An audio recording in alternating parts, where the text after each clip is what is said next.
Okay,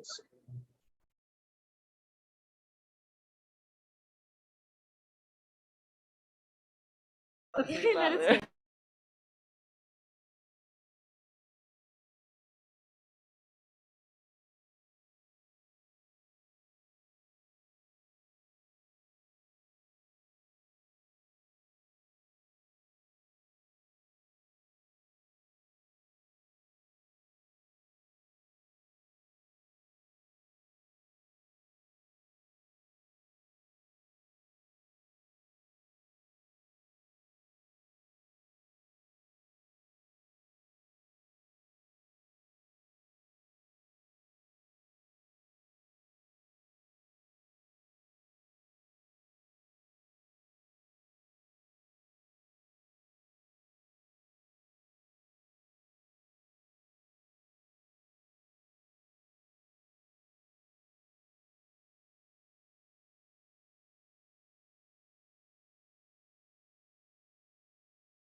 Jolly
Okay, I'm thinking.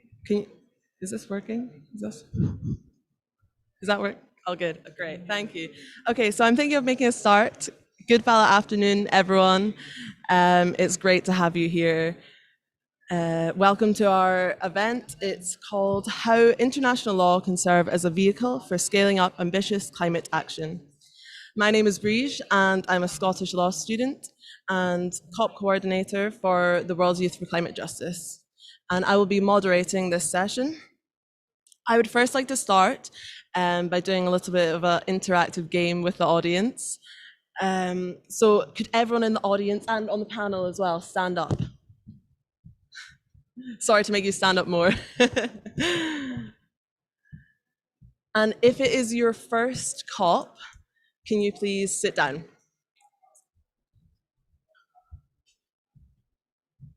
Amazing, amazing. And if you're enjoying COP so far, could you please stand back up? Great.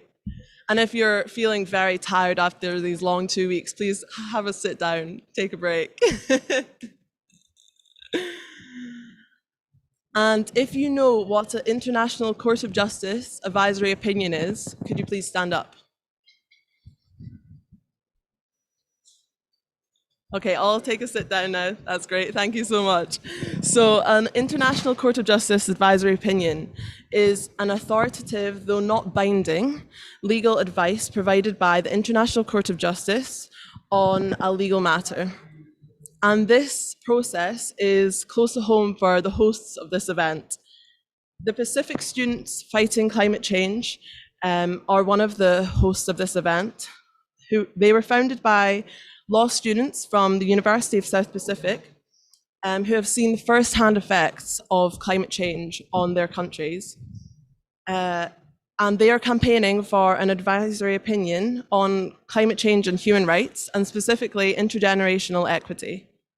The World's Youth for Climate Justice are the other hosting party today, and they are trying to amplify the Pacific voices worldwide. Though these are not the only legal initiatives that are going forward, we can work in unison with other legal initiatives with the same aim: international climate justice. I would like to show you a video made by the Pacific Students Fighting Climate Change called Call from the Pacific.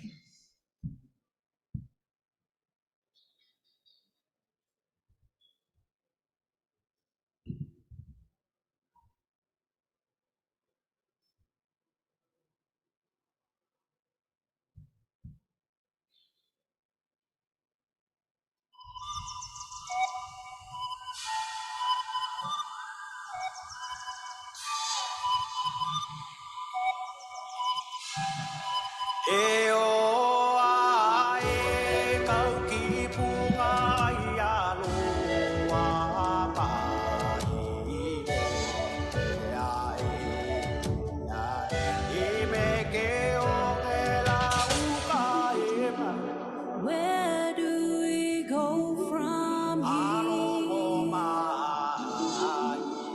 Why are we even here? Opportunities don't come easy. Inequalities fueled by the system. As the sun gets hotter, none of us is safe anymore. As the sun gets hotter, none of us is safe anymore. The islands are calling, climate change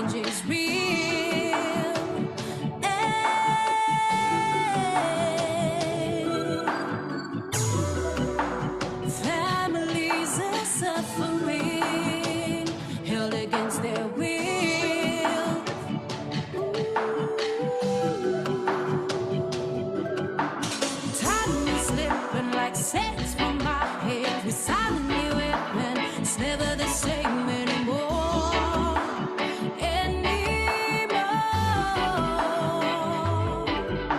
The toxicity not only runs in the seas, but in humanity as well. The air becomes heavier to breathe, to breathe. I know they ain't deaf, I know they ain't blind. Why can't they admit it's a threat to mankind? Ignorance commitments, destruction's in sight. It's always too late if we're ignorant today. Live on tomorrow even though it seems wrong. We only got one life, one planet to call home. Hope the leaders understand the weight of this song. We're on Mother Earth's side. Which side you're on? Come on. The islands are calling. Climate change is real.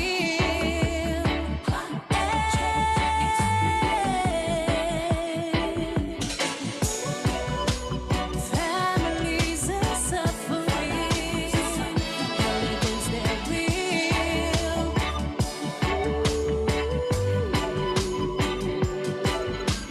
Time is slipping like sex from my head. We silently weapon. It's never the same anymore.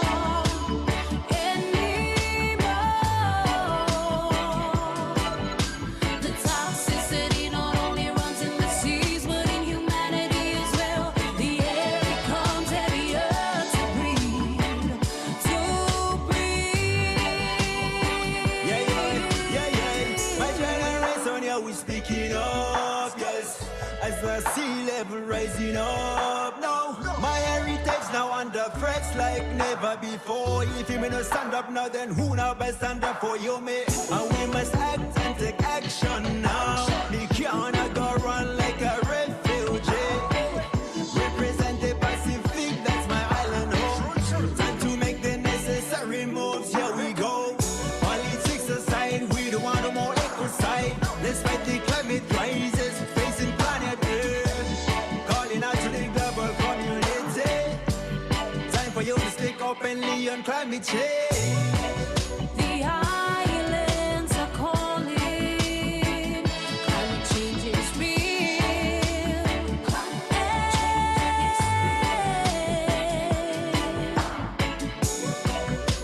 Families are suffering. Hurricanes, they're real.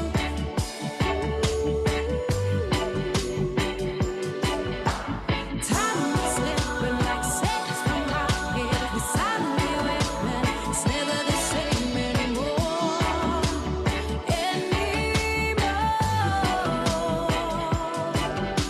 The toxicity not only runs in the seas, but in humanity as well. The air becomes heavier to breathe, to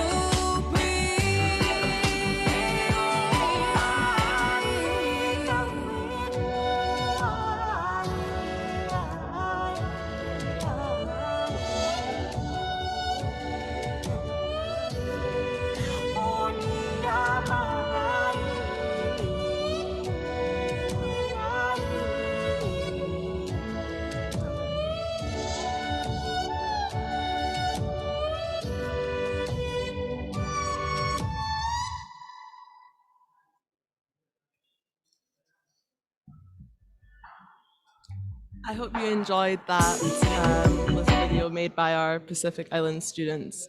I think it's a really powerful way to get across the message through music. So yeah, thank you to our Pacific Island students for doing that. Can we give a little bit of a round of applause for them? They're here in this building right now. I would now like to introduce our first speaker with some introductory notes. Mrs. Davila Tali Maimalea is from Bau in Tailevu with maternal links to Navatuvulu in Naitasiri. She is the co-founder and executive member of Alliance for Future Generations, a youth-led network in Fiji focused on empowering, inspiring, and motivating youths in Fiji to become agents of change within their own communities, striving towards sustainable development and a sustainable future for all. She is also a member of the Pacific Center for Environment and Sustainable Development Student Association and holds a Bachelor's of Science in Environmental Health and a postgraduate diploma in climate change. She is currently working towards acquiring a Master's in Climate Change at the University of South Pacific. So I would like to invite Davila to the stage for some introductory words on the importance of oceans to the Pacific and the global collective effort to address climate change.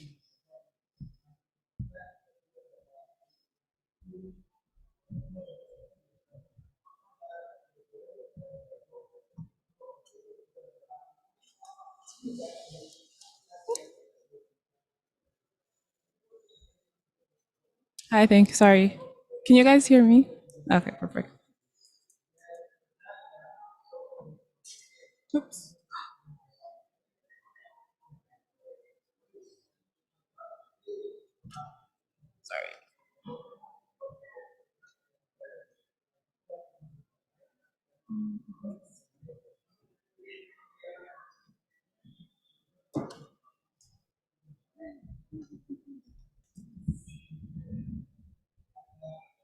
Sorry, something happened to my laptop, so I'm just checking on my phone.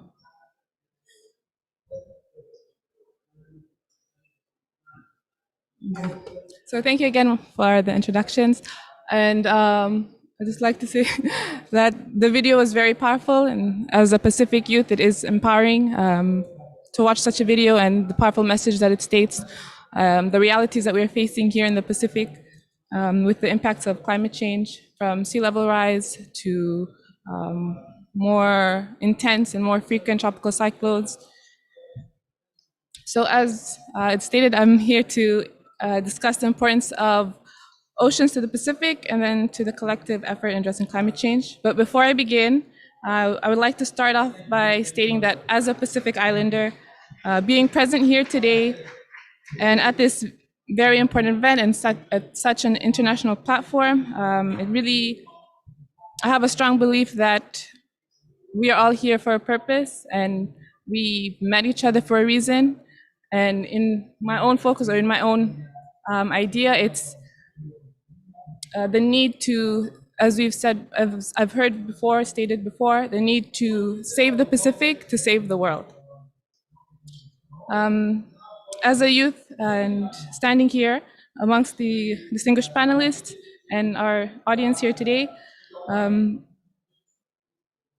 and among many youth leaders that are well known, gives me an honor and a privilege to be here in Glasgow to represent Pacific youth, as coming here was in itself was difficult, and it was the preparations, logistics, everything was so difficult. And I think I'm pretty much lucky to be here to meet other youths who are climate activists, exchange our experiences, exchange our the work that we're doing on the ground and the work that we're doing within our own networks and within our own organizations. As I stated earlier, the impacts of climate change, sea level rise, more intense and frequent tropical cyclones. In Fiji, I think this year we had around 2 tropical cyclones, and we had a tropical cyclone, and by the end of the last year we had altogether 3. So we had 2, one at the end of the year, then another 2 at the beginning of the year. And with these tropical cyclones, we see the impacts it has on our communities. And the impacts it has on our communities. And as a youth, when you're present in those areas, it really makes you want to fight, makes you want to take action on protecting your home, protecting your family, protecting those that are important to you, protecting your land, your culture, your traditions. And in that essence of land, culture, and traditions, the oceans plays a key role. The oceans, our land, our people, our tradition and culture, they're all interlinked. You can't really have one without the other. And in order to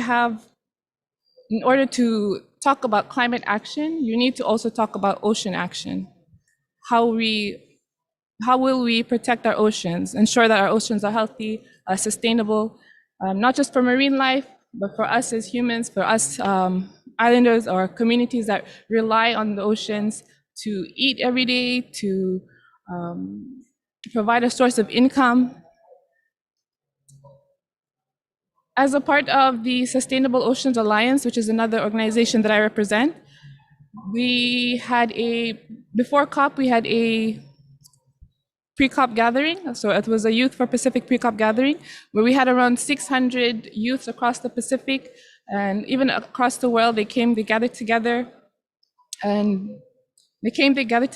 to engage in constructive and outcome-oriented discussions on issues surrounding climate change and the need for urgent action.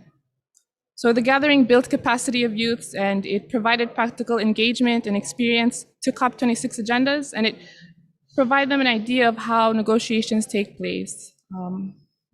Although it did it virtually, being here on the ground is even more, overwhelming as a youth, and I feel like it gives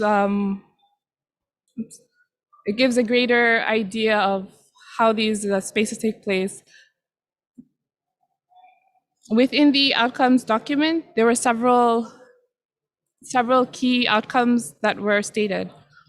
Among them were to curb emissions to at least 50% by 2030 through the just and urgent transition from fossil fuels to renewable energy.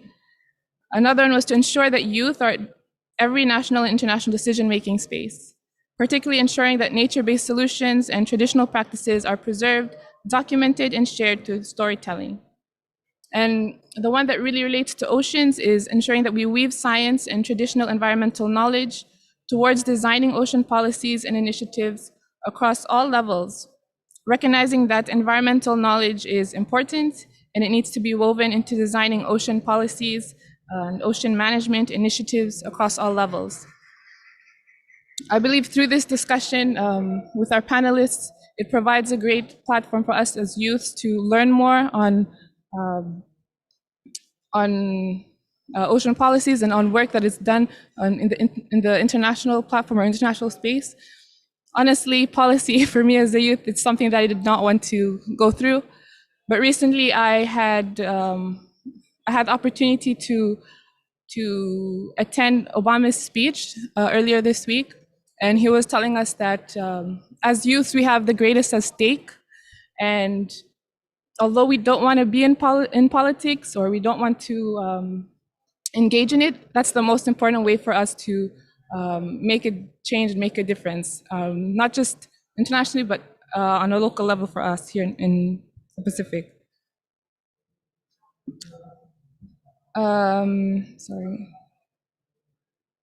Lastly, not only do we rely on oceans, but the oceans rely on us.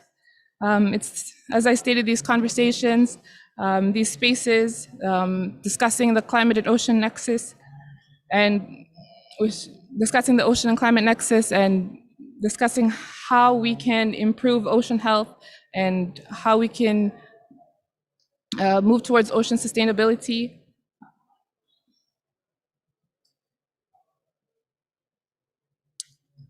Yeah, sustainability, sorry. I really hope that with these discussions, with these panelists, we, as youths, as Pacific youths, as audience here, will be able to learn more on how we can be engaged, how we can move not just on a local level, but on a national level and a regional level, if we're talking about the Pacific, and international as we're talking on a global scale. And I'm looking forward to engaging and to listening to the panel discussions and what you'll have for the rest of us here. Naka.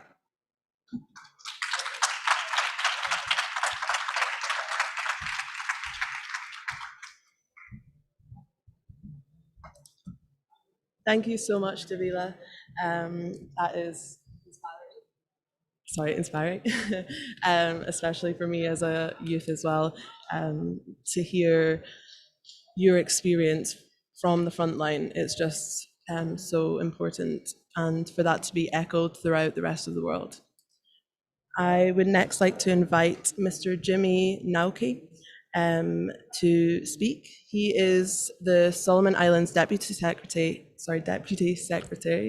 at the Ministry of Infrastructure Development, and he is going to address why action on global shipping is important in the climate fight, and how the carbon levy initiated by the Solomon Islands, Marshall Islands, and Kiribati contributes towards decarbonization in the shipping sector. Thank you. Can you hear me? Fellow panelists, moderator, thank you for the introductions. The audience, fellow youths, ladies and gentlemen, good afternoon. I'm really honored to be here as a panelist in this side event, and I thank the moderator for that topic and that question. As he's already introduced me, my name is Jimmy Nwake. I'm from Solomon Islands, and I work as the Deputy Secretary Technical for the Ministry of Infrastructure and Transport. I got into the work of the IMO, or the International Maritime Organization, actually by accident. Our director for our maritime administration back then could not travel to London to attend the IMO meeting, so he asked me to go, if I can go. So I said, yeah, fine.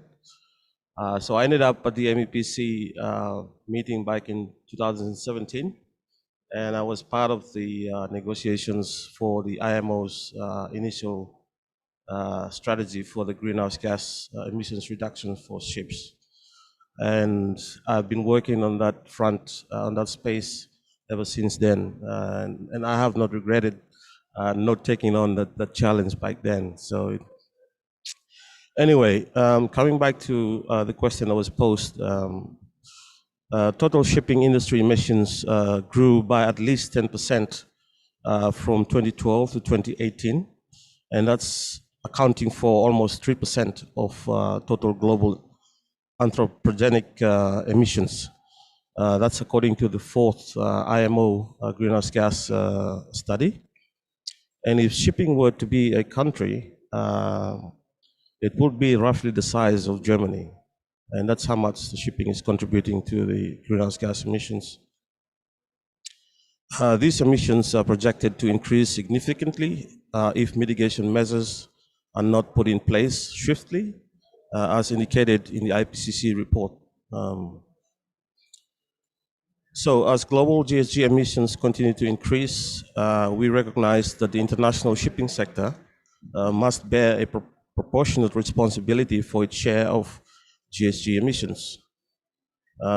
We see that the current measures under considerations now by the MEPC of the IMO are not adequate enough to align the international shipping sector on the trajectory that is required to limit temperatures increase to the Paris Agreement goal of 1.5 degrees Celsius.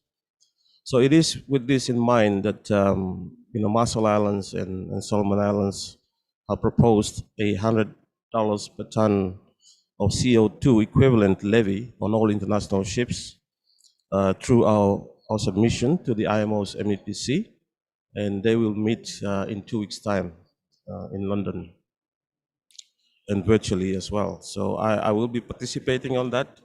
Unfortunately, the timing is not really good for those of us in the Pacific.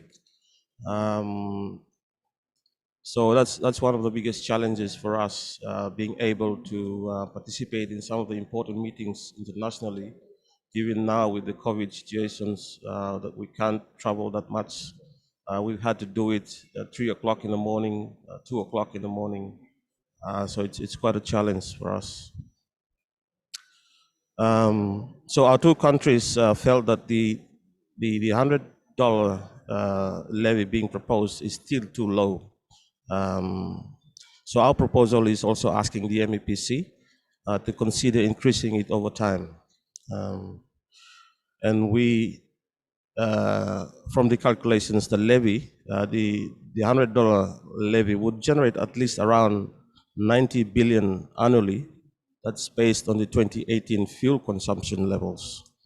and we want to see it come into effect by the end of 2025 at the latest. In our proposal, it also suggests that the levy should be increased in a 5-year or an annual basis, or annual intervals, and that the levy should be raised by either 30% or at least 100% at each level. The important aspect is the certainty of a certain minimal increase and also a future minimum price for fossil fuels. Also under the proposal, the MEPC is being asked to set up a greenhouse gas levy fund from the revenue generated from this levy. Now, in the proposal, the greenhouse gas levy fund would reserve at least 51% of its annual revenues for distribution to most vulnerable countries, particularly small island development states and least developed countries, for climate change mitigation and adaptation efforts in vulnerable countries. It would also offer support for the applied research and development of low carbon and zero carbon emission technologies that are specifically tailored for maritime applications, including support of deployment of such technologies to ensure equitable global uptake by all member states. So just to sum up,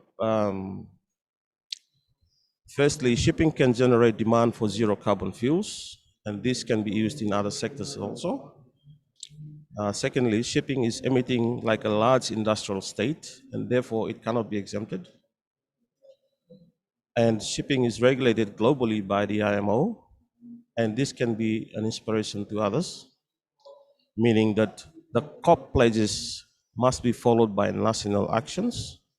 The IMO rules in the International Convention for the Prevention of Pollution from Ships, or MAPOL, are binding on the whole area of shipping, even those who do not ratify.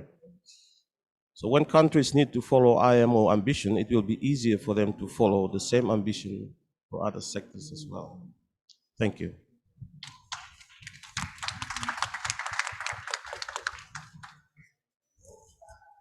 Thank you so much for that. That is really, really inspiring, and it's good to hear from your perspective how we can use the law as a vehicle for climate action.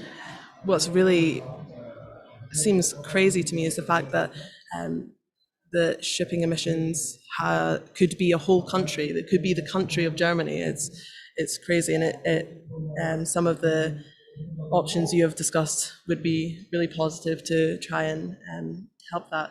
So I'd like to introduce our next speaker, Mr. Kushal Raj, who is the acting manager for climate change and the ocean specialist for climate change and international cooperation division in the Ministry of Economy in Fiji. He coordinates ocean and climate activities in Fiji. He is also responsible for updating the nation's progress in the role of the ocean and climate change frameworks. In particular, the United Nations Framework Convention on Climate Change and the Paris Agreement.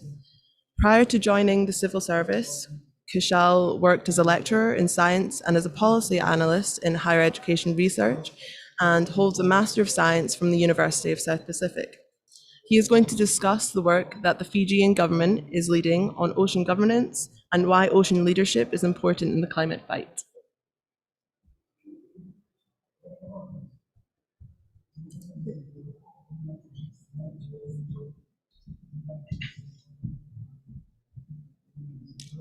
Thank you. I wanted to stand up so everyone can look up, because when it comes to ocean action, you have to really look up to the sky. That is the progress that we want to see in the UNFCCC, really. It has to be high, it has to be ambitious, and it has to be ever scaled up. The organizers, fellow speakers, ladies and gentlemen, all protocols observed.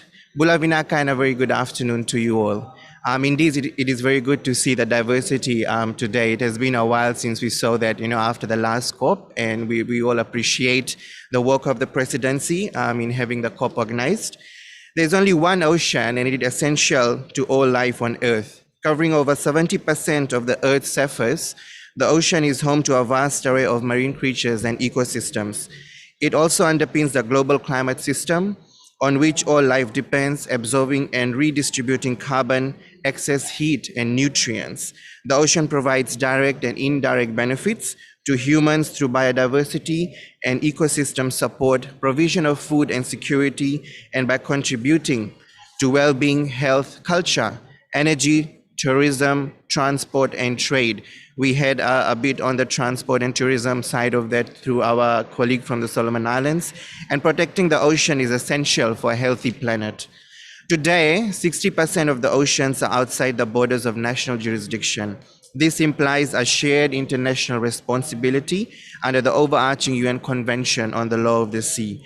A plethora of jurisdiction rights, institutions, and specific frameworks have been set up to organize the way humans use these waters. A new relationship between humanity and the ocean is required to secure the continuity of the diverse life support roles provided by the sea. Ocean governance faces the challenge of reflecting the multidimensional nature and interconnected role that the ocean plays in the environment. Health, economic prosperity, and human well-being, including justice and equity. And I'm glad to be standing among some of the pioneers of this work in the region on this today. Good ocean governance leads to a sustainable ocean economy. The rationale for a sustainable ocean transition is becoming increasingly urgent. If we do not act to change, of course, the ocean's key biophysical functions could collapse. Greater transparent governance is key to address wider global and regional pressures on the ocean, including the sea level rise, impacts of greenhouse gases, changes in chemistry, especially ocean chemistry, which impacts species and food webs throughout ocean ecosystems, warming, deoxygenation, overfishing, and runoff of pollution from land and coastal sources. These are the plethora of issues that humans have caused the ocean. Ladies and gentlemen, this COP is a culmination of the years of collective effort of highlight ocean challenges and opportunities. Together, we have called for action to protect the ocean as well as lakes and rivers, and spoken to the potential of ocean-based opportunities that can help to limit the global average temperature rise below the 1.5 degree threshold. Through the Ocean Pathway Partnership, co-chaired and launched by Fiji and Sweden, and fora such as the high-level panel on sustainable ocean economy, we have made significant progress to translate our recognition of the ocean climate nexus into climate ocean solutions. To ensure the sustainable use of our ocean space, Fiji published our national ocean policy this year, a legislative proxy that seeks to incorporate marine conservation with sustainable development that yields equitable returns for all Fijians. In fact, it is one of the climate laws to incorporate ocean action to deliver on the Ocean Climate Nexus platform. The NOP, or the National Ocean Policy, frames a progression to the integrated management of Fiji's entire ocean, or the area within national jurisdiction, by 2030, to ensure the resilience and sustainability of marine ecosystems while maximizing opportunities for socio-economic benefits. The National Oceans Policy's sustainability target extends to its maritime boundaries, regardless of climate change and sea level rise, and we have called on a permanence of our maritime boundaries through the Pacific Island Forum Secretariat, chaired by the Honorable Prime Minister of Fiji. The policy is a holistic document which places the Fijian people at the center of its ambitious targets, following a narrative of sustainability and protection, ensuring that Fiji's marine resources are preserved. The National Ocean Policy also places importance on traditional knowledge, integrating this with science-based evidence for a thorough hybrid mix of information. This not only better informs the younger generation, but also safeguards against the lost traditional environmental knowledge, which is fundamental to our identity as Fijians. And of course, we have aligned this to the IOC UNESCO Ocean Decade, and the policy itself calls for ocean leaders within our generation. Ladies and gentlemen, the National Ocean Policy also envisions a blue economy. As mentioned previously, ocean governance leads and needs to ensure a sustainable ocean economy, which lends us economic resilience. COVID-19's decimation of our tourism industry underscored the need to widen Fiji's economic base, as we intend to do so, in part through primary industries, which for Fiji's fisheries, forestry, and agriculture. This is why Fiji has announced its Blue Bond initiative here at Cop26. Issuing a blue bond is a way for us to instigate a means to unlock investment for Fiji's blue economy ambitions. It is a means for us to address the current financing gaps ourselves because we can't wait, nor do we intend to do so. Our blue bond will be directed towards investment in 3 priority areas on which Fiji has placed importance in through both a sustainable development and a blue economic recovery lens. The priority areas being invested in manner of importance are: number 1, green shipping, decarbonized renewable-based shipping vessels for the public and all logistical services. This includes national shipping. Secondly, fisheries, in which we want to foster investment into the aquaculture center, which is an underutilized resource in Fiji as of now. And marine protected areas, by which we want to facilitate investment into financing the conservation and surveillance of marine protected areas, at least 30% as a limit in line to the CBD convention. Ocean-based mitigation solutions, from increasing responsible offshore renewable energy to zero carbon shipping, as also mentioned by our colleague from the Solomon Islands, to protecting and restoring coastal blue carbon ecosystems, can supply at least 20% of the emissions reductions necessary to limit the warming to 1.5 degrees Celsius. Fiji has committed to reduce domestic maritime shipping emissions by 40% by 2030 through a regionally led Pacific Blue Shipping Partnership Initiative, co-chaired with the Republic of Marshall Islands. We are committed to protecting and restoring seagrasses, mangroves, and accounting for emissions removal achieved through these actions. Destroyed or damaged blue carbon systems are not easily replaced, and the carbon dioxide released by one disrupted blue carbon ecosystem cannot be quickly recaptured by another. Therefore, it is imperative that we prioritize their protection and restoration. Ladies and gentlemen, although progress is slow, progress is progress. No island was formed in a day, nor can individual countries commit to action beyond its capacity. Fiji has and will continue to advocate and act on ocean action, and we are proud of having done so.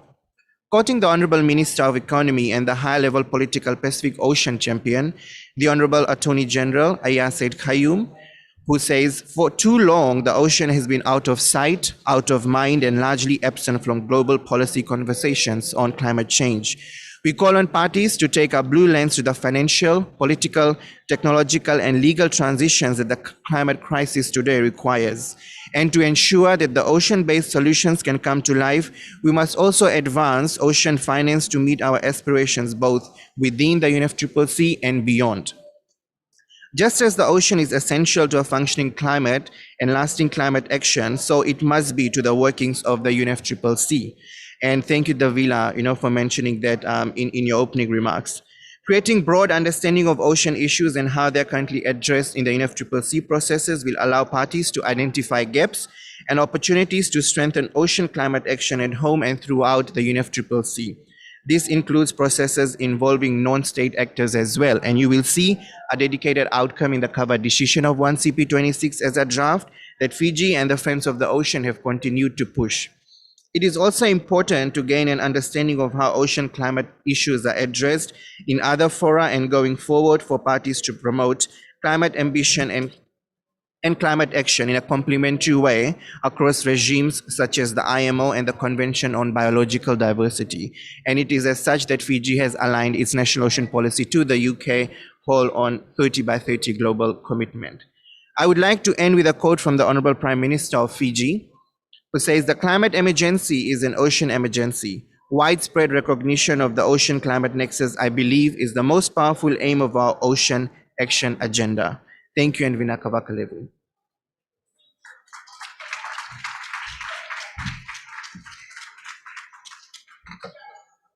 Thank you so much, Krishna. That was really inspiring as well, and good to hear it from your perspective. I'm now going to pass on to Miss Maureen Penjueli, who has over 20 years of experience in the non-profit sector, working mainly in the field of environmental, economic, political, and social justice in the Pacific region. She is currently the coordinator for the Pacific Network on Globalization, a regional NGO based out of Suva in Fiji. She's going to discuss the work that is being undertaken in deep sea mining in the Pacific and why advocacy in this area is crucial in the climate fight.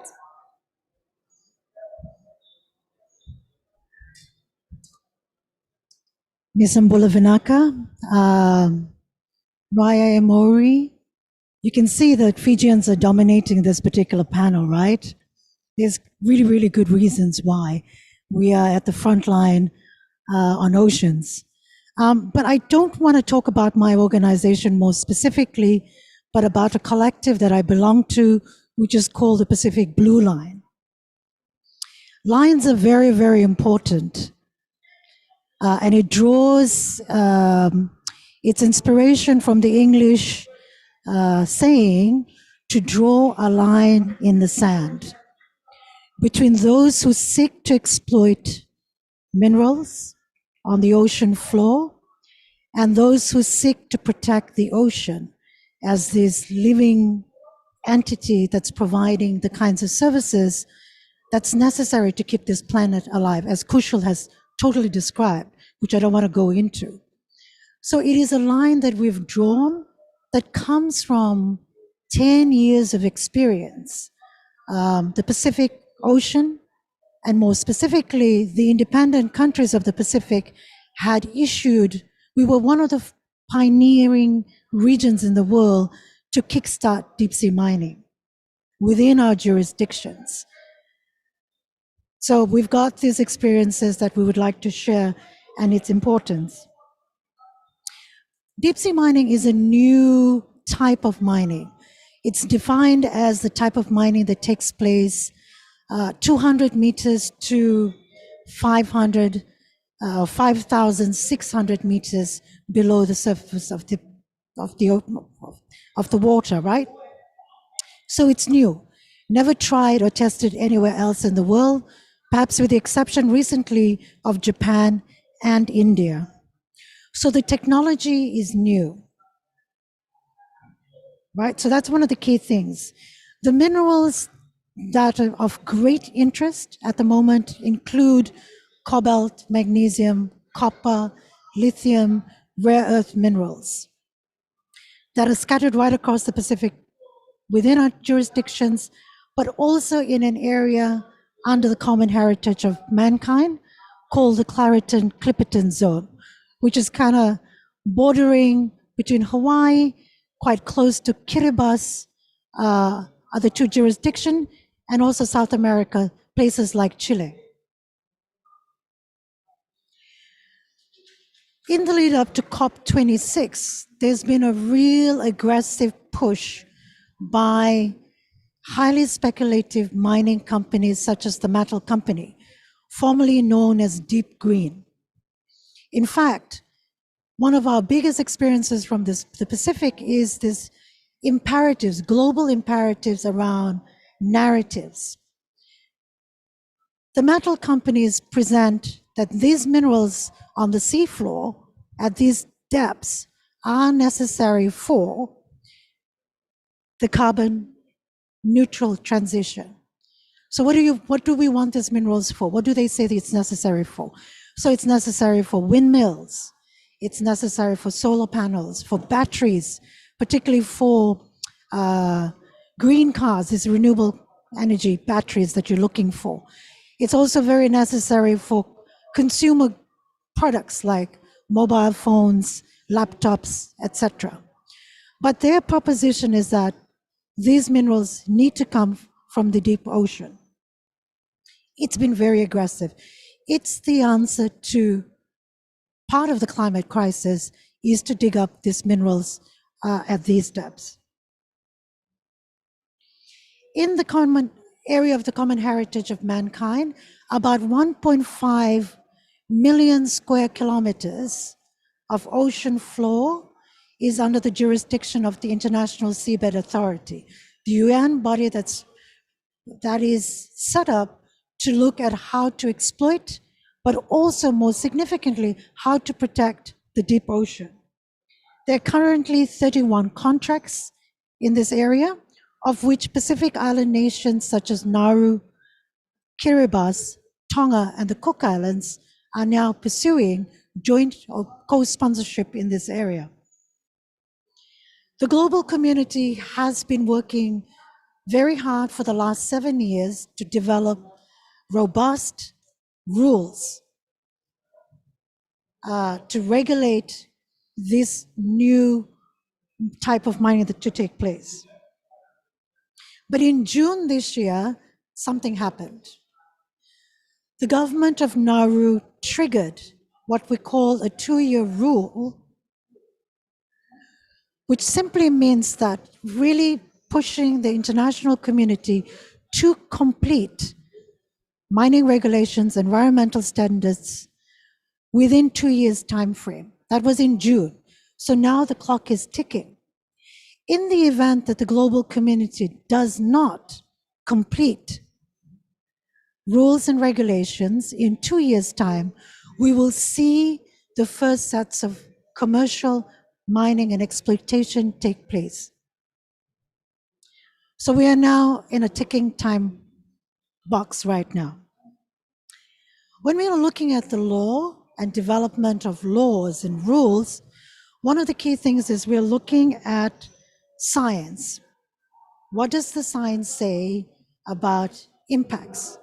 In the area of deep sea mining, there are huge gaps in terms of the understanding of science around key things: biodiversity, ecology, and more fundamentally now in the context of climate, in the climate crisis, the ocean as a climate regulator, as a carbon sink. The science is the huge gaps. What we do know today is that over 500 scientists are calling for a moratorium because the bottom of the ocean is probably one of the least understood spaces. In fact, we know more about the surface of Mars and the moon than we know about these areas. These are systems that have taken millions, if not billions of years to form. And so our understanding in terms of science remains quite wide. There are gaps, significant gaps. What we do know in terms of science around biology is that deep sea mining, on the basis of prototypes, so we haven't done full-scale mining. What we know now is that deep sea mining will destroy biodiversity with zero to no chance of recovery of biodiversity within human timescales. So that's a scientific conclusion that's coming through right now. What the challenge now is that we are asked to interpret what level of harm is going to be permissible. That's where we are with the law, is to interpret what level of harm is going to be permissible to mine these minerals on the ocean floor. When you look at ecology and understanding impacts, from real experience in the Pacific, when we talk about deep sea mining, people assume it's out of sight, out of mind. But within our jurisdiction, these tenements are less than 30 kilometers away. So in the case of the Bismarck Sea in Papua New Guinea, the nearest communities have observed impacts, again on prototypes from this equipment. They have seen what they call a cloudiness in the ocean, sediments, right?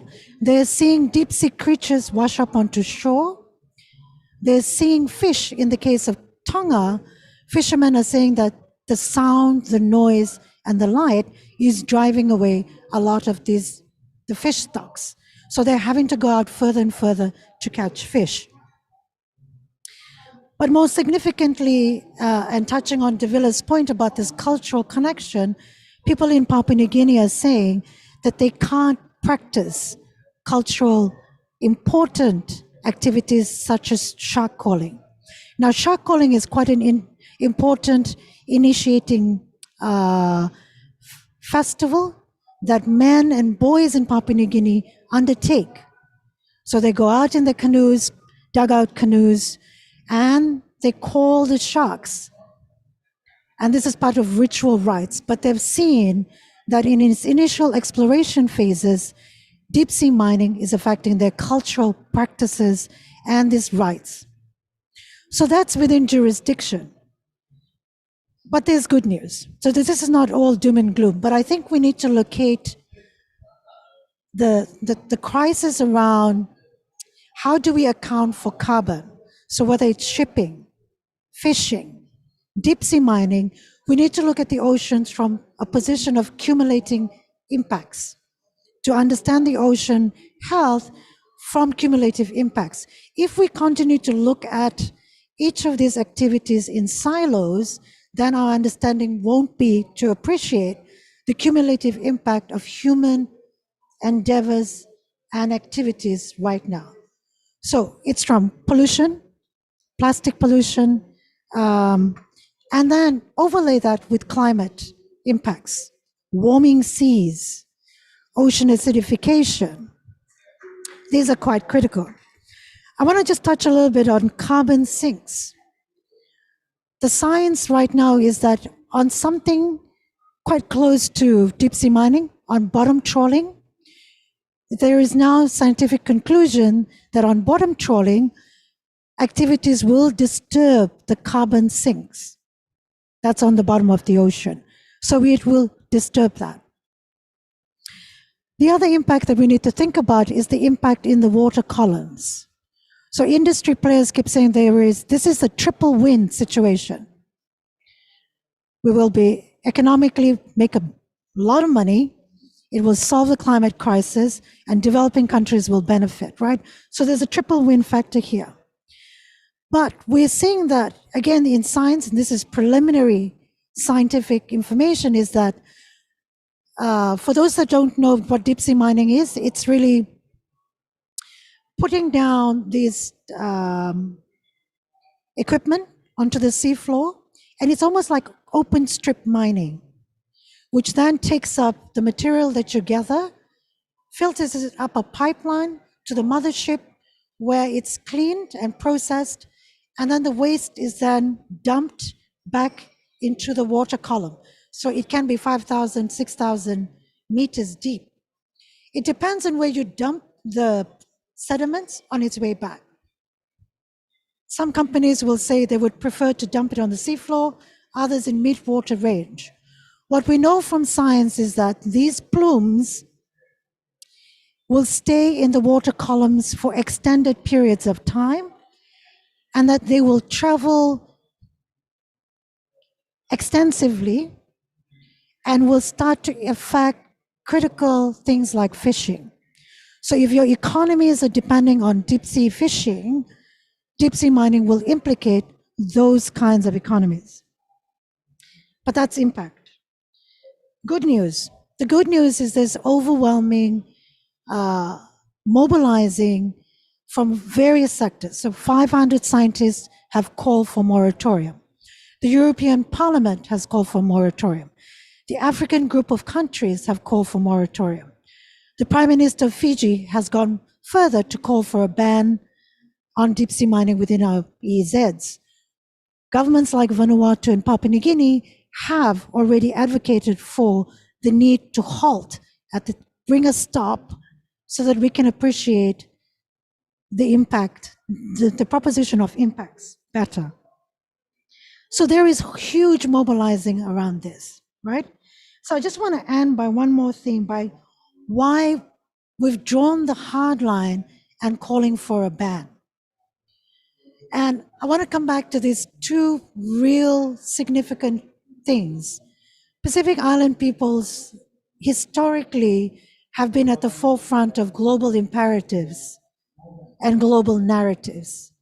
In the first instance, we were convinced and persuaded that we needed to test nuclear weapons in the ocean for the good of all mankind, humankind, for peace. Over 300 nuclear and thermonuclear weapons were tested because of the global imperatives and narratives of what it means. We come from that experience. Deep sea mining for us is that next imperative. It is necessary to solve the climate crisis. And so we've drawn a very deep blue line that says there is no condition under which deep sea mining should be permissible in the global common heritage of mankind, and certainly within our sovereign jurisdictions in the Pacific. Thank you.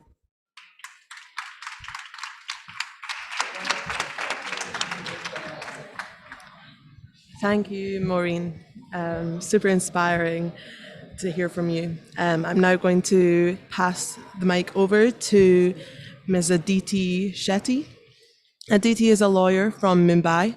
She practiced criminal and civil law before moving to the UK to pursue an LLM in global environment law and governance. Currently, she is a research fellow at the United Nations Environment Programme. She is also a research assistant at Strathclyde Centre for Environmental Law and Governance.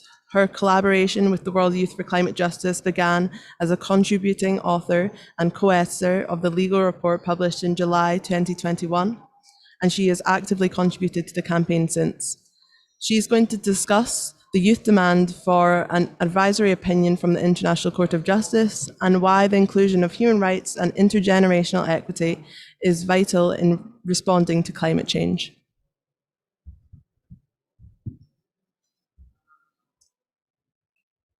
Thank you, Breach, for giving me the floor and asking such an important question. And I would like to begin with introducing WYCJ briefly. This movement began when students from the University of South Pacific saw transformational change in international climate law to protect their human rights. They took to their leaders in the Pacific to address this issue, but now have commenced globally a challenging but ambitious journey to the International Court of Justice, seeking an advisory opinion. I share immense pleasure to be a part of this movement that is going to test our abilities when we are given an international platform. The central aim of this movement is to seek clarification on legal obligations of states towards current and future generations in protecting the human rights from adverse effects of climate change. Considering that the right to a safe environment is now recognized as a human right by the United Nations, I think, or we believe, it is crucial to link these disciplines, as highlighted by my fellow panelists, from shipping, ocean governance, biodiversity, marine as well as terrestrial, under international law. Importantly, generations after ours are going to be impacted more heavily by climate change. This has already manifested in many ways, that is global pandemics, health issues, changing agricultural patterns leading to food security threats, etc. What more issues or threats than these are needed to call for climate action by the youth? Linking youth-led action here will reaffirm the principle of intergenerational equity as embodied by the Paris Agreement. I would also like to note that seeking an advisory opinion from the International Court of Justice is complementary to the Paris Agreement, and it would bolster climate action in regional as well as national jurisdictions. In terms of campaigning for the advisory opinion, it is perhaps redundant to mention that reaching the International Court of Justice is indeed a bureaucratic process. It involves lobbying at the United Nations regional as well as national levels. Therefore, mobilizing youth in various regions to create external pressure from the governments will be absolutely crucial. After the Rio Declaration, Kyoto Protocol, and of course the Paris Agreement, promises were made to achieve climate justice. And we all know that what progress has been achieved so far is definitely not enough.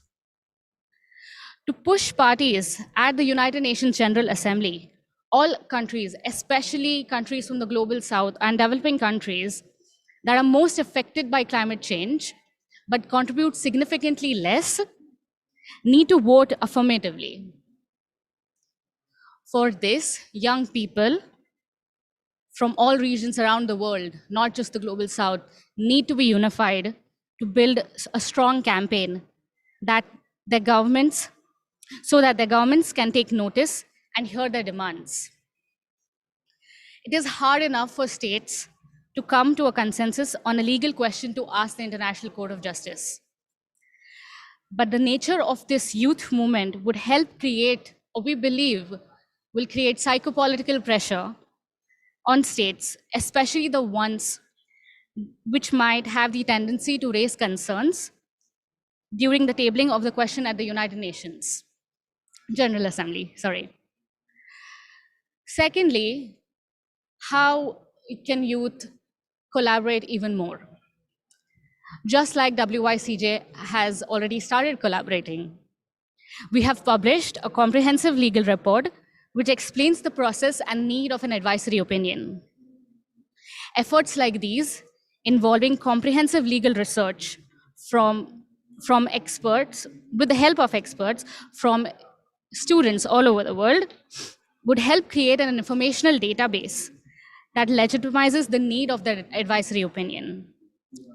This is where youth will play an important role on the road to International Court of Justice. Mobilizing young people like us will serve as a double-edged sword. It can create awareness and push for climate education in domestic and local systems. This will not only imbibe the principle of intergenerational equity, but also intragenerational equity. Engaging in youth leadership and meaningful participation will mobilize non-state actors at a grassroots level, creating a platform for younger people to put forth newer and lesser known challenges faced by them in the near future.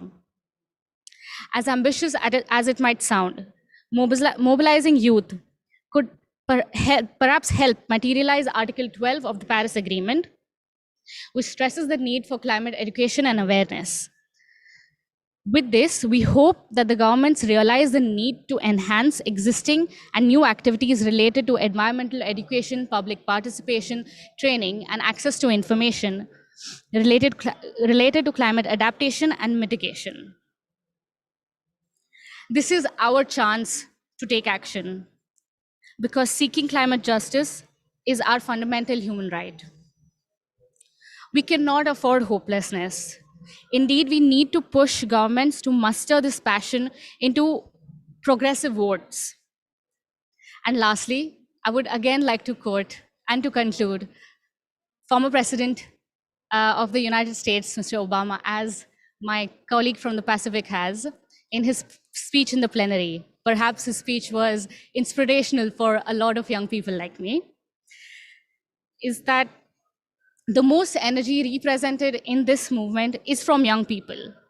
We have been bombarded on how the future is going to look like if we do not address climate change.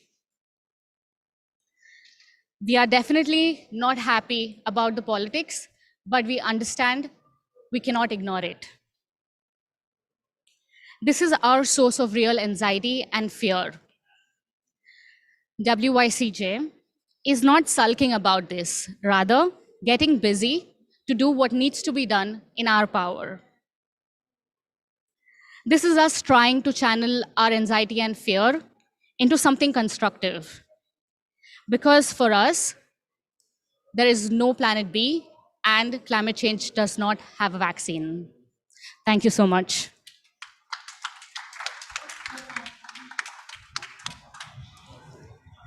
Thank you so much, Aditi, for your contributions. They have been really, really inspiring towards all the young people in the room also. I'm now going to open up the floor for questions, and I'll just start us off by giving a question directed towards Aditi. You mentioned intergenerational equity. Could you maybe explain that for some of the room that might not know what it means?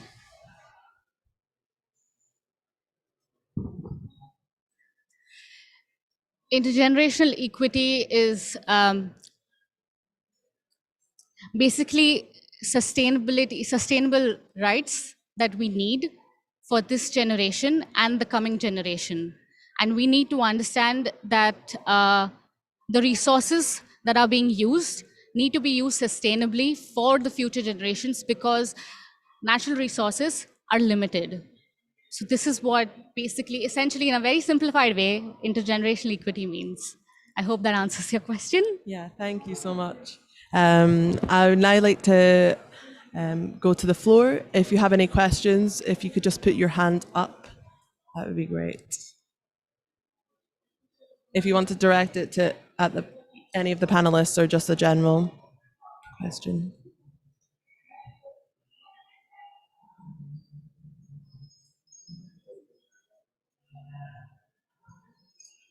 Yeah. Can I take this?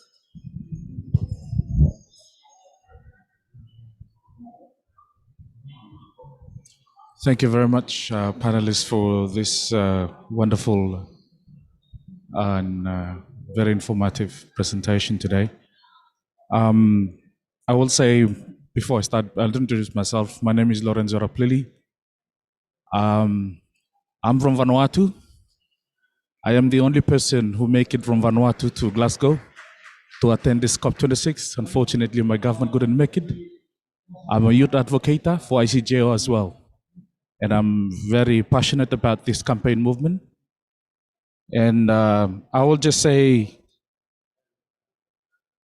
in addition to what our colleague you mentioned, looking to the Pacific and small developing states,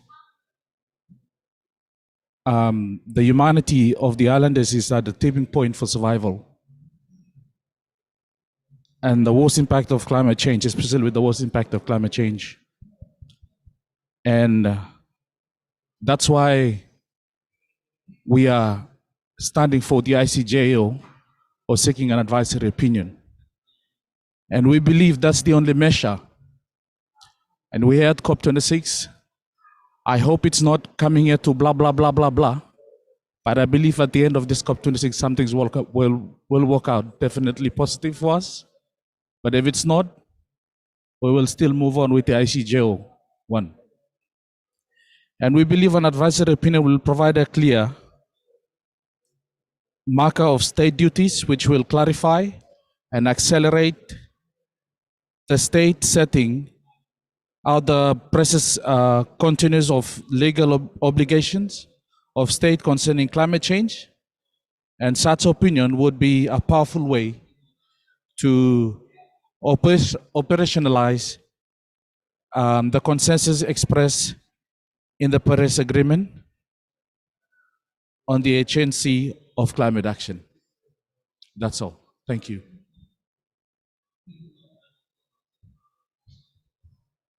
Do you have a question for any of the panelists?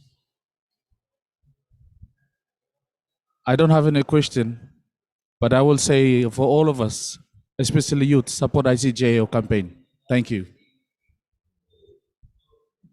Thank you. We welcome you to this panel as well. As part of WICJ, we are trying to get an advisory opinion, so it's very nice for you to be here and see the panel that we have created. And yeah, so we welcome you. And I was wondering if anyone else had any more questions. Yes, you got a microphone. Hi, panelists. Thank you so much for your presentations. My name is Shalene Chin, and I'm a consultant and also working with the Stop Ecocide campaign. My question is one on deep sea bed mining. Perhaps you already know that the legal definition of ecocide came out in June of this year as well. Judging by your expertise on deep sea bed mining itself, do you think that there is any particular hope in this legal definition, perhaps also covering and addressing the issue of deep sea bed mining in the future? Thank you. Absolutely. I have my colleague here, Sarah, with me as well. It's on the card right there.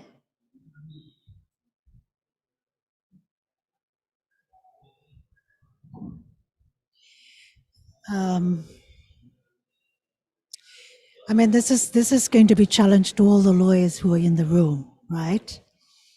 Because in the case of deep sea mining, you know, there are really corner pillar stones of environmental law that are critical. And the first is the precautionary principle. In the context of deep sea mining, we're seeing an interpretation of the precautionary principle and a push for precautionary approach.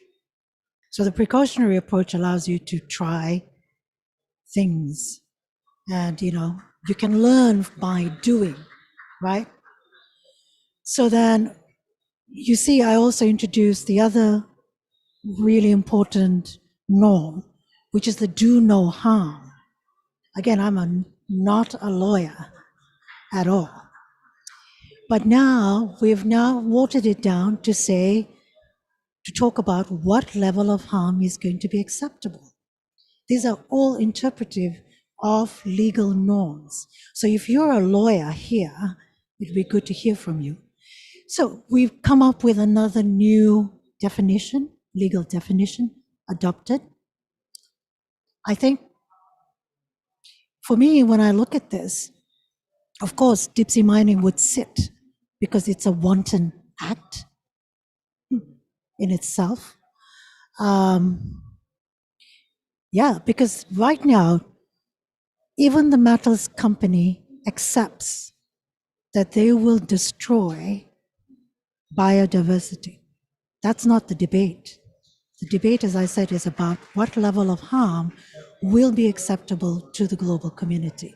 So the case of deep sea mining would apply in the context of your definition on ecocide. That's my first response. My second one is that, and as a non-lawyer, I always say this, that we put too much emphasis on the law. That equally important to law is really to look at power and structural power. Because if we don't pay attention to structural power, that even though you get these kinds of definition, in the context of power, we still see ecocide occur consistently. So for me, it's to balance this ongoing assumption that the law is going to be what's going to save us. I think it's part of it, but it's not the whole thing.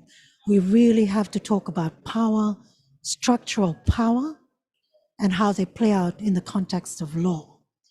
Because otherwise, your ICJ, and as much as I'm 100% supportive of it, I see that the blockages will come from power and power structures, not from the law. I don't know if any of the other panelists want to maybe respond to that. No? Okay, I'll open out the floor again if anyone else wants to ask any more questions. Yeah. Thank you. I don't want to ask a question, if you don't mind, but I would like to invite any of the panelists, audience, excuse me, I can't, to be open to a conversation with Stop Ecocide International.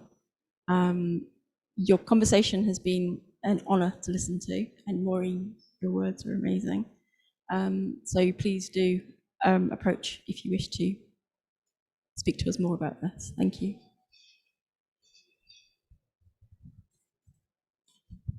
We can all have a discussion and stay at the end if you want to speak a little bit more as well. All of the people in the blue t-shirts are all WICJ or Pacific students, so you can speak to anyone about the room if you're interested in finding more about that as well. Has anyone else got any more questions for the panelists?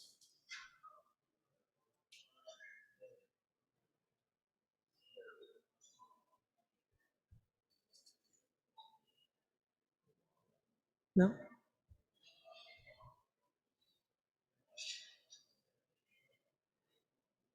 Oh.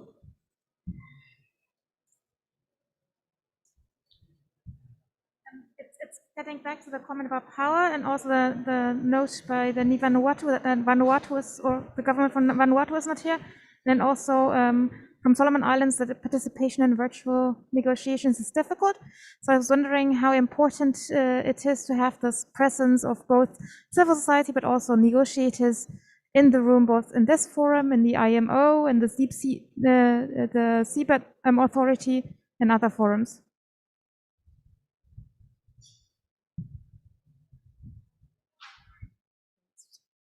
Who would like to take this one? Yeah, it should be just Leon. Thank you. I think it's extremely critical. For example, with the work that Fiji is doing on ocean governance as well as ocean inclusion of processes within the UNFCCC, none of this work without non-state actors, and I mentioned that in my speech as well earlier, is that while you do have parties, and of course, as spoken by previous speakers, you note their concerns with power, their concerns with positions, and they're not necessarily aligned to science and what we'd like to see.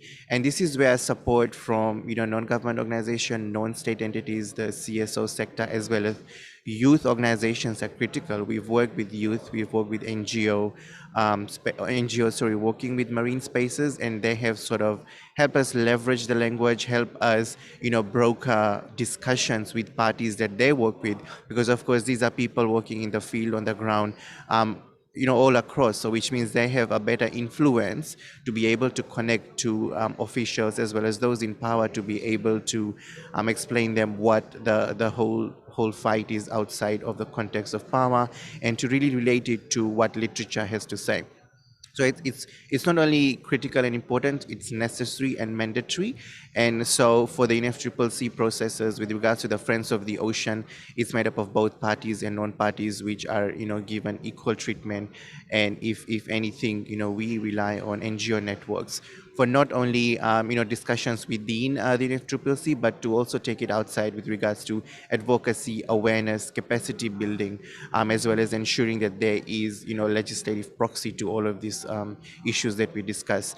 And beyond, of course, UNFCCC, there are existing mandates, there are existing fora that can relate to a lot of different processes.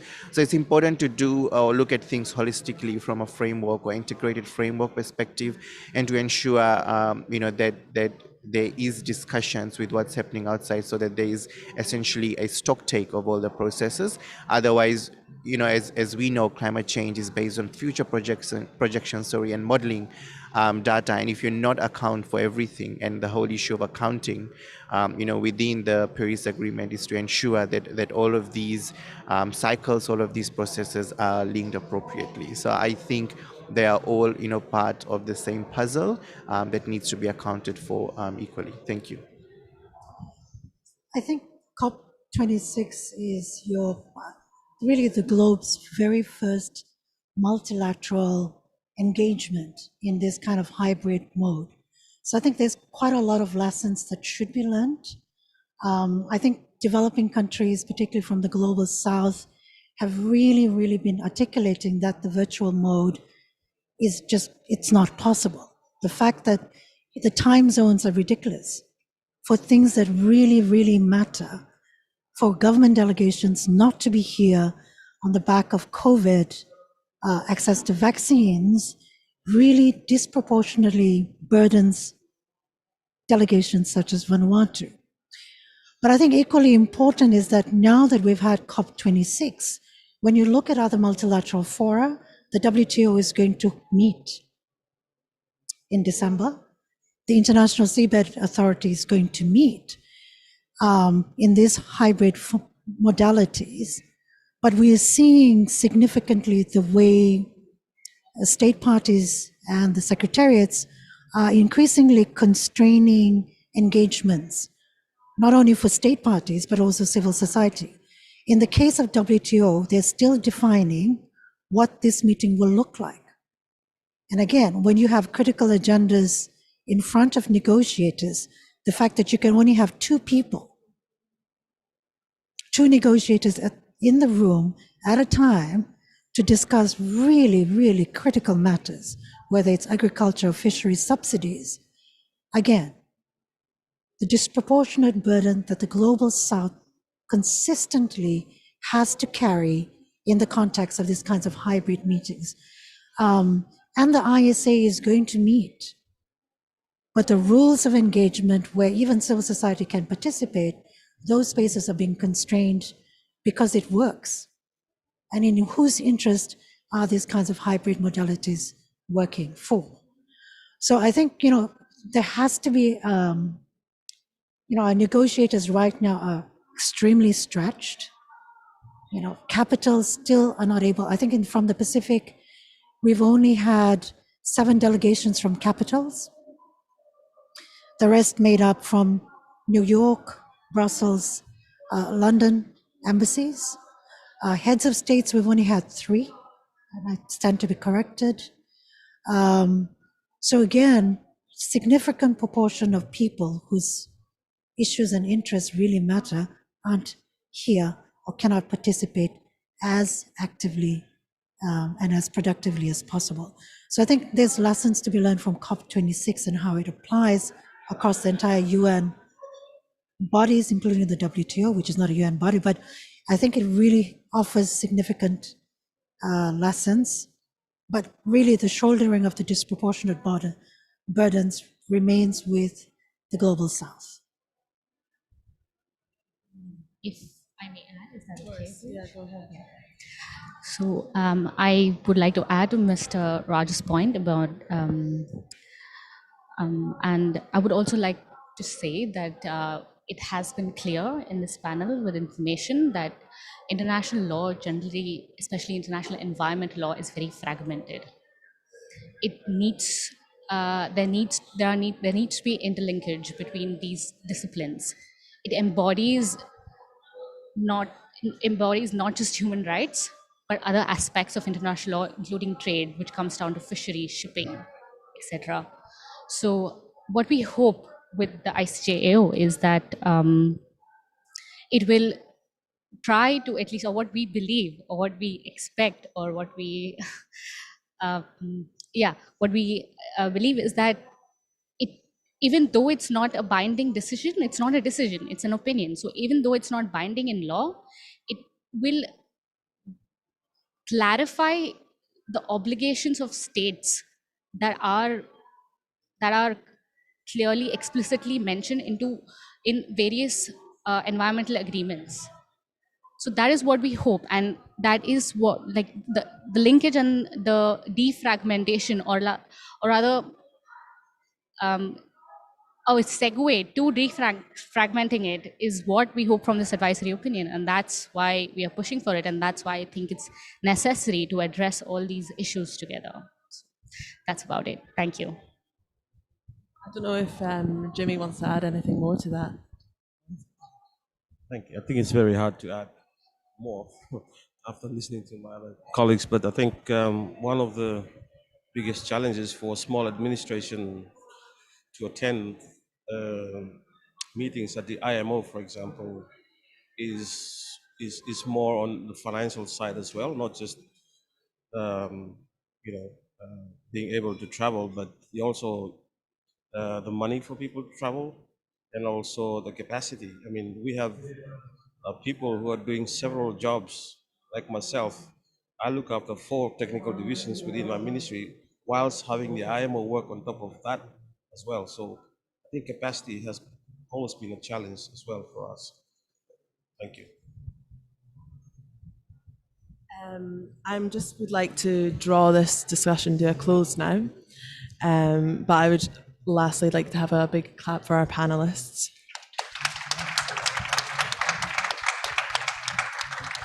I've been. I'll wait for a second. Dear COP delegates, if you keep we your kindly remind you to wear your face headphones mask over in. your mouth and nose at all times during your time at the conference, unless you are seated in a room with appropriate distance, while eating or drinking, or medically exempt. Thank you for your cooperation.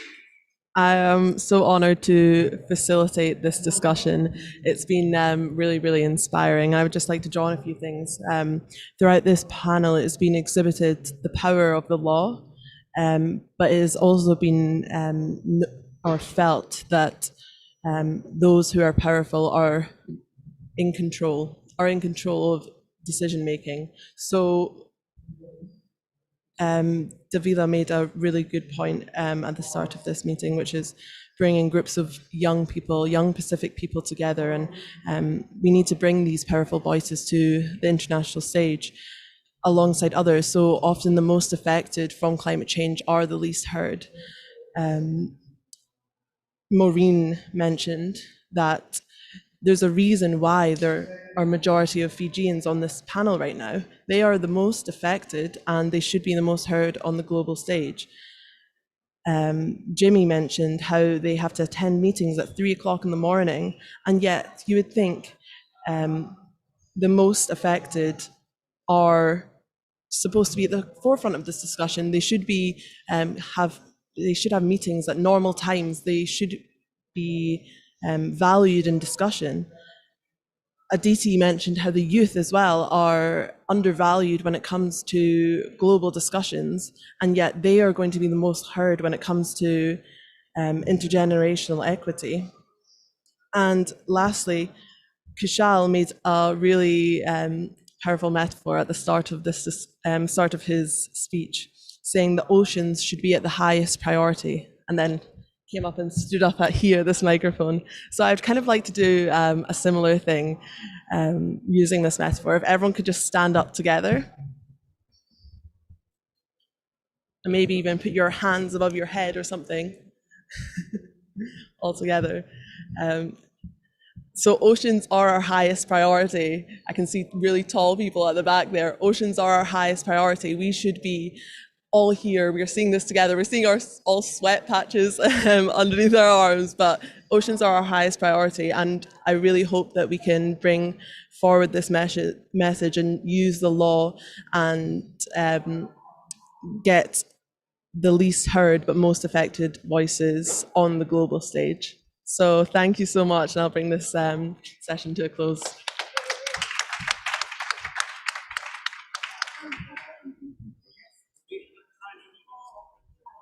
Hello.